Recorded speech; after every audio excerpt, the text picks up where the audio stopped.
పట్టు అండి, light weight గా ఉంటుంది, స్మూత్ గా ఉంటుంది. ఇలా one side big border, one side small border అయితే మిడిల్ పార్ట్ లో వచ్చేసి ఈ విధంగా అయితే వస్తుంది. ఇందులో 2 కలర్స్ ఉన్నాయండి. ఇది వచ్చేసి మనకు వచ్చేసి మంచి లావెండర్ కలర్ కాంబినేషన్ కి ఇలా గ్రీన్ కలర్ కాంబినేషన్ తోటి బార్డర్ అయితే వస్తుంది. బార్డర్ వచ్చేసి ఇలా గోల్డ్ కలర్ వీవింగ్ బార్డర్ వస్తుంది. అటు ఇటు గోల్డ్ కలర్ వీవింగ్ వచ్చేసి మధ్యలో వచ్చేసి కడ్డీ బార్డర్ అయితే వస్తుంది. మిడిల్ వచ్చేసి కూడా మనకు మంచి లావెండర్ కలర్ కాంబినేషన్ తోటి ఇలా గోల్డ్ కలర్ వీవింగ్ తోటి ఈ విధంగా మనకు ఫ్లవర్ డిజైన్ అయితే వస్తుంది.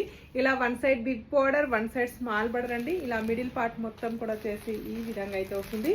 చాలా లైట్ వెయిట్ గా ఉంటుంది, చాలా స్మూత్ గా ఉంటుందండి. ఇలా కాంట్రాస్ట్ పళ్ళు అయితే వస్తుంది మనకు. గ్రీన్ కలర్ కాంబినేషన్ తోటి ఈ విధంగా కాంట్రాస్ట్ పళ్ళు అయితే వస్తుంది మనకు. ఈ విధంగా కాంట్రాస్ట్ పళ్ళు అయితే వస్తుంది మనకు. బ్లౌజ్ వచ్చేసి బ్రోకెట్ బ్లౌజ్ అయితే ఈ విధంగా గ్రీన్ కలర్ కాంబినేషన్ తోటి బ్రోకెట్ బ్లౌజ్ అయితే వస్తుంది. హ్యాండ్స్ కూడా ఈ విధంగా బార్డర్ అయితే వస్తుంది. టోటల్